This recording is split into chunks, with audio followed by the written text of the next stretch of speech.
అందరికి నమస్తే. త్వరలో సర్పంచ్ ఎలక్షన్స్. పండుకున్న వాళ్ళు కనుక సడన్గా నిద్ర లేచి ఏదో ఒకటి మాట్లాడతారు చూడండి. ఇప్పుడు అదే నడుస్తున్నది. సర్పంచ్ ఎలక్షన్స్ ఎందుకు పెట్టాలని కూడా తెలియదు. ప్రజాపాలన అని పేరుకు ప్రజలను పరిపాలించేది మాత్రం ఆఫీసర్స్. ఎప్పుడైపోయింది వాళ్ళది? జనవరి 31కు సర్పంచ్ల పదవీకాలం అయిపోయింది. ఇప్పటిదాకా నిద్రపోయినరు. ఇప్పుడు సడన్గా లేచి సర్పంచ్ ఎలక్షన్స్ ఇప్పుడే పెట్టేసేయాలి సర్పంచ్ ఎలక్షన్స్. ఎందుకు అనంటే సెంట్రల్ ఫండ్స్ 6 months దాటితే ఇప్పటికే 750 కోట్ల రూపాయలు వచ్చినాయి సెంట్రల్ నుంచి గ్రామ పంచాయతీలకు.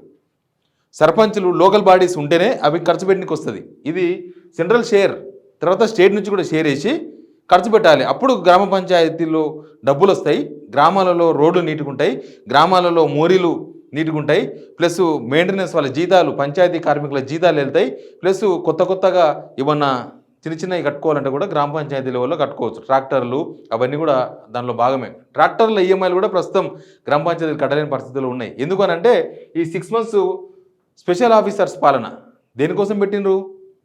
ఇంకా ఇక్కడ కూడా సీఎం అవసరం లేదు. అక్కడ గ్రామ పంచాయతీలు గ్రామాలే మన దేశాభివృద్ధికి పట్టుకొమ్మలు అన్నప్పుడు అక్కడ స్పెషల్ ఆఫీసర్ నడిపిస్తున్నప్పుడు ఇక్కడ సిఎస్ గారు నడిపిస్తారు. ఇంకా సీఎం, మంత్రులు, గవర్నమెంట్ ఎందుకు అవసరం లేదు. ఇక్కడ కూడా ఆఫీసర్స్ ఉన్నారు, వాళ్ళు నడుపుకుంటారు. తర్వాత గవర్నర్ ఉంటారు, గవర్నర్ చూసుకుంటారు మొత్తం. ఇప్పుడు గుర్తుకొచ్చిందా మీకు సర్పంచ్ ఎలక్షన్స్ పెట్టాలని? అది డబ్బుల కోసం. ఈ 750 కోట్ల రూపాయలు మురిగిపోతాయి. 6 months ఎలక్షన్ జరపకపోతే మురిగిపోతాయి.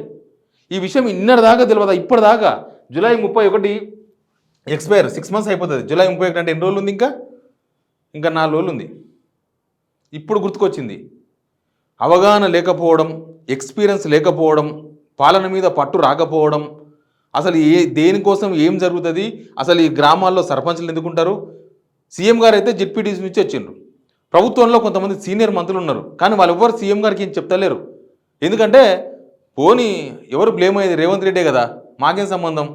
వీళ్ళు మంత్రులుగా ఉన్నది కేవలం ప్రోటోకాల్ చూసుకొని వాళ్ళు వేరే పనులు చేసుకుంటున్నారు. 10 సంవత్సరాలు ఎండిపోయి ఉన్నారు.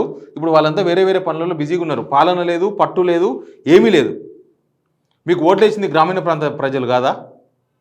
మీరు ఎక్కువ సీట్లు గెలిచింది గ్రామాల ప్రజలు ఓట్లేస్తేనే కదా. ఇప్పుడు ఆ గ్రామాల మీదకి సర్పంచులు లేకుండా స్పెషల్ ఆఫీసర్లను పంపి స్పెషల్ ఆఫీసర్ల పాలన చేపిస్తారా?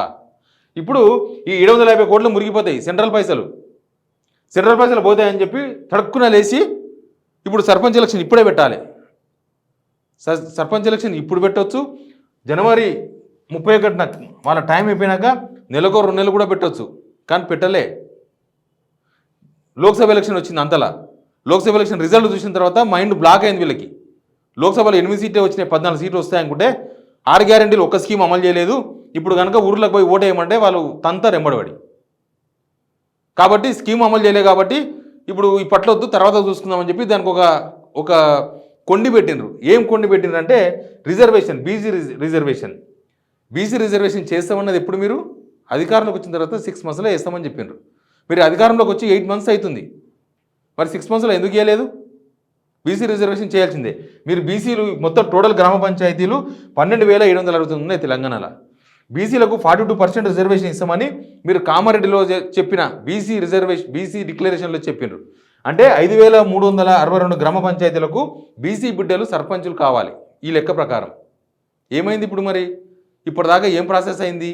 ఇప్పటిదాకా ఏ ఊర్లో పోయి అధికారులు బీసీ రిజర్వేషన్ సంబంధించి జనగణన చేసిండ్రు?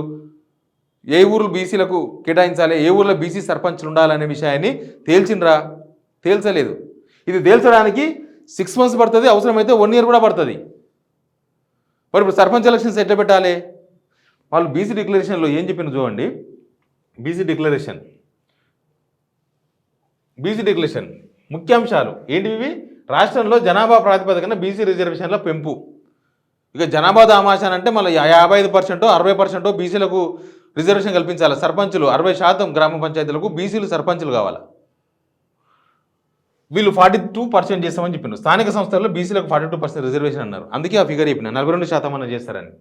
తర్వాత అధికారం వచ్చిన 6 నెలల్లో రిజర్వేషన్ పెంచినరా? రిజర్వేషన్ 8 months అయింది.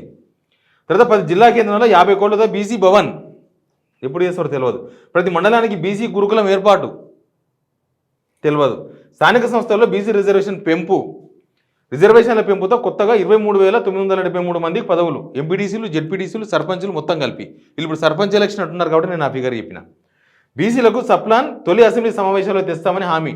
తొలి అసెంబ్లీ సమావేశాలు అయిపోయినాయి, మళ్ళీ అసెంబ్లీ సమావేశాలు అయిపోయినాయి. బీసీ డిక్లరేషన్ వచ్చిందా?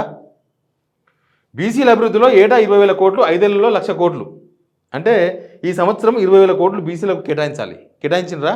ఎంత కేటాయించిన తెలుసా? బీసీలకు ఓట్లప్పుడు బీసీలకు ఇచ్చింది 3%. 3% ఎంత అంటే 9,000 కోట్లు. బీసీలకు కేటాయింపు 9,000 కోట్లు జరిగింది. మొత్తం 2,91,000 బడ్జెట్లో 9,000 కోట్లు ఎంత బడ్జెట్ అంటే 3%, ఓన్లీ 3% ఇచ్చిండ్రు. కనీసం జనాభా దామాషాన్ని ఇస్తే 55%, 60% ఇవ్వాలి. లేదంటే మీరు అన్న 42% అని ఇవ్వాలి కదా బడ్జెట్ కూడా. 3%. 3% అంటే బీసీలకు ఎంత పర్సెంటేజ్ ఇచ్చినట్టు? 60% రావాల్సినది 3%, 9,000 కోట్లు. కనీసం ఒక 30,000 కోట్లు, 40,000 కోట్లు బీసీల కోసం కేటాయించాలి కదా. 9,000 కోట్లు ఇచ్చి బీసీలను అవమానించారు. 3% బీసీలకు మొత్తం కలిపి ఇచ్చింది వీళ్ళు బడ్జెట్. ప్లస్ ఇప్పుడు 55,362 గ్రామ పంచాయతీలకు 42% లెక్క ప్రకారం సర్పంచ్ పదవులు ఇస్తారా? మీరు రిజర్వేషనే తీయలేదు. ఇప్పుడు కేవలం మీ డబ్బుల కోసమని సర్పంచ్ ఎలక్షన్ పెడదామని డిసైడ్ అయినారు. అవి మురిగిపోతాయి కాబట్టి. ఇంకా బీసీ డిక్లరేషన్ చూపించిన కదా, కామారెడ్డిలో ఎలక్షన్స్ ముందు వాళ్ళు బీసీ డిక్లరేషన్ చెప్పి పెద్ద హడావిడి చేసి హంగామా చేసి ఏదో అయిపోతుంది, ఇంకా బీసీలను మొత్తం మేము ఉద్ధరిస్తామని చెప్పి ఆ బీసీ డిక్లరేషన్ ఇచ్చారు. బీసీ సంఘాల నేతలు ఇప్పటిదాకా అడుగుతలేరు, ఎందుకో తెలియదు. బీసీ సంఘాల నేతలు అడగాలి రాష్ట్ర ప్రభుత్వాన్ని. కేంద్ర ప్రభుత్వం బడ్జెట్ బాగాలేదని నిన్న మొన్న ఎవరో ప్రెస్ మీట్లు పెట్టినారు. రాష్ట్ర ప్రభుత్వంలో మీకు ఇచ్చిన బడ్జెట్ గురించి మాట్లాడండి. మీరు బీసీ సంఘం పేరుతో బీసీ అధ్యక్షులుగా ఉన్నారు కదా, వాళ్ళు అడగండి. రాష్ట్ర ప్రభుత్వం మీద ప్రెషర్ పెట్టండి. ఇదేం బడ్జెట్, ఇదేం కథ, 1,00,000 కోట్లు ఎట్లా పెడతావు? ఇప్పుడు 5 సంవత్సరాల్లో ఒకసారి 20,000 కోట్లు పెడితే 5 సంవత్సరాలకు 1,00,000 కోట్లు అవుతుంది. బీసీలకు 9,000 కోట్లు పెడితే 5 సంవత్సరాలకు ఎంత అవుతుంది? 45,000 కోట్లు అవుతుంది. 5 సంవత్సరాలకు 1,00,000 కోట్లు కాదు. కాబట్టి ఇక్కడనే బీసీలు మోసం చేసిండ్రు. ఇప్పుడు సర్పంచ్ ఎలక్షన్స్ పేరుతో మోసం జరగబోతుంది బీసీలకు. సర్పంచ్ ఓట్ల కోసం మాత్రం బీసీలు పనికొచ్చిండ్రు. ఇప్పుడు ఈ సర్పంచ్ ఎలక్షన్ వచ్చినప్పుడు చూడాలి. ఇంకొక అసలు రిజర్వేషన్ చేయలే కాబట్టి ఓటింగ్ వస్తుంది కదా, ఓట్ల లిస్ట్ వస్తుంది కదా. ఓట్ల లిస్ట్ వచ్చిన తర్వాత ఇల్లు తిరిగి సర్వే చేస్తారంట వీళ్ళు. సర్వే చేసి మీ ఇంట్లో బీసీలా, మీరు ఎండోళ్ళు బీసీ, ఎండోళ్ళు చారీలం, చారీలు అయితే మీకు ఎన్ని ఉన్నాయి? మీ ఓట్లు 2 ఉన్నాయి మా ఇంట్లో. అట్లా కలిసి ఆ ఊర్లో మొత్తం ఎన్ని ఉన్నాయి బీసీలు చూసి అప్పుడు చేస్తారంట. చట్టబద్ధత కావాలి దానికి, చట్టబద్ధత చేయాలి. చట్టబద్ధత లేకుండా ఎవరి ఇష్టం వచ్చినట్లు అట్లా ఎన్నిక రాదు. ఇక్కడ అవగాహన లేమి, తర్వాత ఎక్స్పీరియన్స్ లేకపోవడం, ఎక్స్పీరియన్స్ ఉన్నవాళ్ళు ఎవరు ముఖ్యమంత్రి గారికి చెప్పకపోవడం. ఎక్స్పీరియన్స్ ఉన్న చాలామంది ఉన్నారు కదా, డిప్యూటీ సీఎం ఎక్స్పీరియన్స్ పర్సనే, ఉత్తమ్ కుమార్ రెడ్డి గారు ఎక్స్పీరియన్స్ పర్సన్, చాలామంది ఎక్స్పీరియన్స్ పర్సన్స్ ఉన్నారు. మరి వాళ్ళని ఏం అడుగుతలేరా ముఖ్యమంత్రి గారు? లేకపోతే ముఖ్యమంత్రి గారికి వీళ్ళు ఏం చెప్పొద్దని డిసైడ్ అయినరా? ఇప్పుడు అర్జెంటుగా సెప్టెంబర్లోనే సర్పంచ్ ఎలక్షన్ జరపాలని డిసైడ్ అయినారు. ఇక ఇప్పుడు పోతే తెలుస్తుంది 6 గ్యారెంటీల వ్యవహారం తెలుస్తుంది. బడ్జెట్లో అయితే రూపాయి కేటాయించలేదు.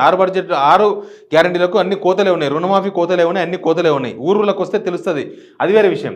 కానీ ఇక్కడ చూడండి ఎంత మోసం జరిగింది చూడండి. ఇక్కడ 6 మంత్స్ పేరు చెప్పి బీసీలతో ఓట్లు చేయించుకొని 8 మంత్స్ అయిన తర్వాత కూడా మీకు ఇంకా తీవ్రమైన అన్యాయం. ఇది ఉత్త అన్యాయం కాదు, తీవ్రమైన అన్యాయం. కావాలని చేసినట్లేదా ఇది?